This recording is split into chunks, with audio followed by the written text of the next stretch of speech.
I chose a pretty fucking time to complain about this, didn't I?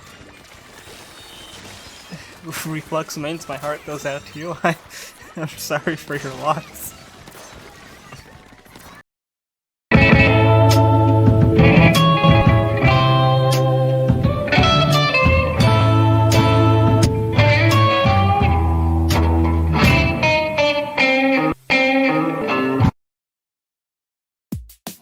So about half a year ago, I stumbled upon a video talking about the Squiffer. Now I never really considered playing a charger before this because I'm not really a fan of the passive backline playstyles that they all promote. Not to mention that the class is rather intimidating because of how aim-reliant it is.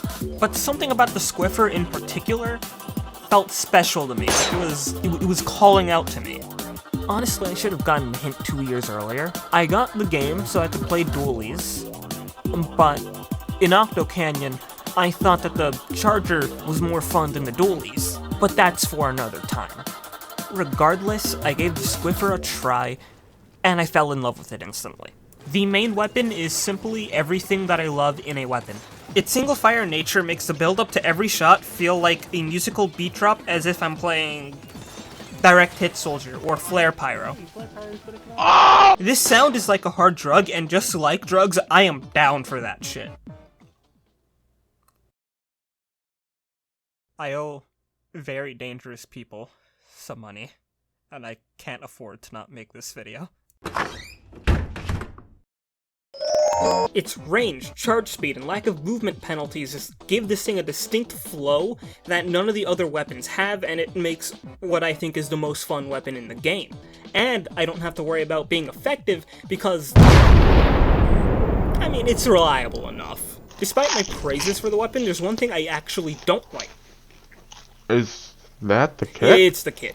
Okay, firstly to talk about the one that's actually bearable. I do not think Big Bubbler fits this thing very well at all.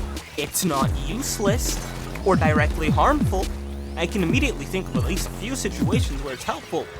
Like when you're just trying to hold a position or tower cheese. Usually tower cheese. But when I'm trying to play aggressively, the very last thing I want is a glorified splash wall of a special that can't be used if you're a quarter inch off the ground and has the startup time with the Uncle Dane intro, leaving you defenseless that entire time.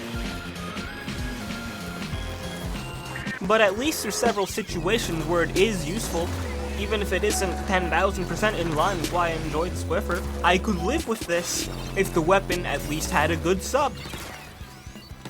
But 17 years ago, Gabe Newell added random crits to Team Fortress 2. As a result, we've been cursed with point sensor. Let this be a lesson that whenever something bad happens, it is always Gabe Newell's fault. Whether it be Suicide Squad or this atrocious kit or even your wife leaving you and taking the kids, it all goes back to Gabe Newell and random crits. He was behind it all. Anyways, getting back on topic, point sensor isn't terrible. I mean, I don't hate it. Any kind of locator abilities are useful, especially in this game. It can help you avoid getting jumped, check flanks without being there, and just fucking annoys people that now the voices aren't just after me. But the agony begins when you put it on a weapon that can struggle with self-defense at times. Here's the thing about chargers, especially the Squiffer. If you miss a single shot, your chances of shapeshifting into a puddle go up astronomically. So having point sensor on an aggressive weapon with an already defensive special isn't a very fun time, and I think it knows this, because whenever you actually need your sub-weapon to be helpful, it fucking ghosts you, and then you find it 5 years later with a husband and 3 kids with a 4th while on the way. So if you don't pull out a pocket 140 card, you're fucked! Okay, the point I'm getting at is that this kit does not fit why I enjoy the Squiffer in the slightest. I don't know how other Squiffer players feel about this, mostly because even online, my social skills are equivalent to that of a lobotomized gorilla, but I suspect that if you want a more passive or supportive playstyle of all the chargers, this just wouldn't be the one you'd be using. But maybe I'm wrong about that. I'm just salty because I want a more fun kit to play. Okay. But who asked? I'm glad you did. I would take basically anything else. Let me be a bit more specific because I don't want to end up like the Reflux players. Pair any of these and I'll be able to live with that. Like, fuck, I'll even take Suction Bomb. And I hate that thing. It is the entire reason I stopped maining Splat Dualies when this game came out. It is very personal. You've been deployed here for a minute. And you haven't blown up yet. You're slow. And I hate you for it. You're slow. But because I need to pad the runtime for money that I don't get paid, I have a few dream kits. But we're only talking about the specials because all of them are Autobomb. Every single one of them. If you can't tell, this video has been worked on for too long. Before this season, in fact. And the trailer for the next season has come out, but conveniently, Squiffer's getting a new kit, and it looks like it's gonna be getting Autobomb. So it looks like at least half of my dream has come true.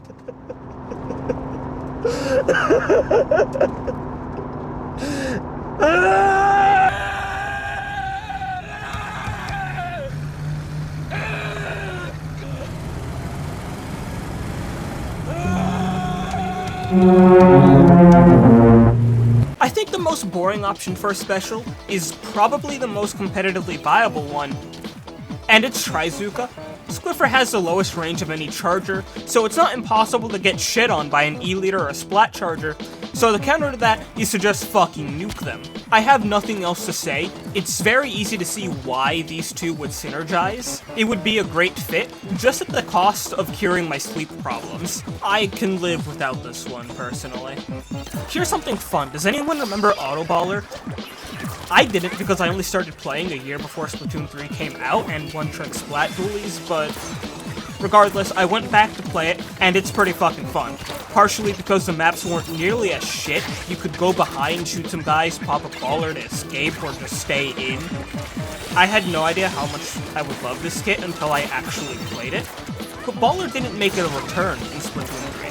Kraken did though, so how about, in the modern age, we give all of the Squiffer players some really hard drugs, more than they're already on, that turn them into giant squids, and put them into crippling debt so that we can mimic that playstyle. I think that'd be really nice. At least half of it. Lastly, for the one that I want the most, anyone who says that Zipcaster and Squiffer are not a match made in heaven are fucking lying, and they will be publicly hung for clearly not being a devout Christian like I am. Love thy neighbor. This is yet another assumption, but I think any Squiffer player would love Zipcaster on this thing. I can see it being so much fun. In fact, it's probably the only charger that would even pair well with Zipcaster. Not getting this special would be a huge missed opportunity, similar to Splash probably having it removed. Why would you do that? Oh, man. Man, why? His parents. While this video has been highly opinionated from a casual standpoint of just wanting to shoot people, I think that's kind of a fact. If it's not this kit, we at least deserve it on a third kit. So that's the end of this video. You can leave or stick around for some rambling. This video took way too long to make, and I'm not even fully confident in the end result. But I had enough fun making this, and we're getting a new Squiffer kit with Autobomb, and we're getting side order, so I can't complain too much. Unfortunately, everyone else isn't so lucky. Splatoon 3 is nearing the end of its life cycle, and I do hope it gets an extension, because if we really only have 1 or 2 more seasons left, I'm not really a fan of the direction that this game has taken. From where I'm sitting, it seems like everyone was either fucked over by poor map design or poor kit design. Nobody really enjoyed the seasonal update cycle, and personally I kind of hate the catalog. This might be biased since Splatoon 2 was my first entry, and I will admit Splatoon 3 had a better foundation, but I just remember having more fun with Splatoon 2. But I guess it wouldn't be the first time I've had some disagreements on how Splatoon is handled. I don't quite understand why they put 2 games on the same console when we could have just kept updating Splatoon 2, but with Splatoon 3 being such a foundational improvement, then I guess it's fine. But I'll be especially annoyed if Splatoon 4 is also somehow, for some reason, also on the Switch instead of whatever other console they're cooking up next. Other than Splatoon, I've started Animal Crossing, so that's kind of nice. I decided I'm gonna 100% the entire Arkham series this year, starting with City, and some of the Robin stealth challenges are kind of... how do you say it? Fucking bullshit! That's kind of it. I should check up on the Squiffer kit and make sure we're not getting hit with the Reef Slider curse.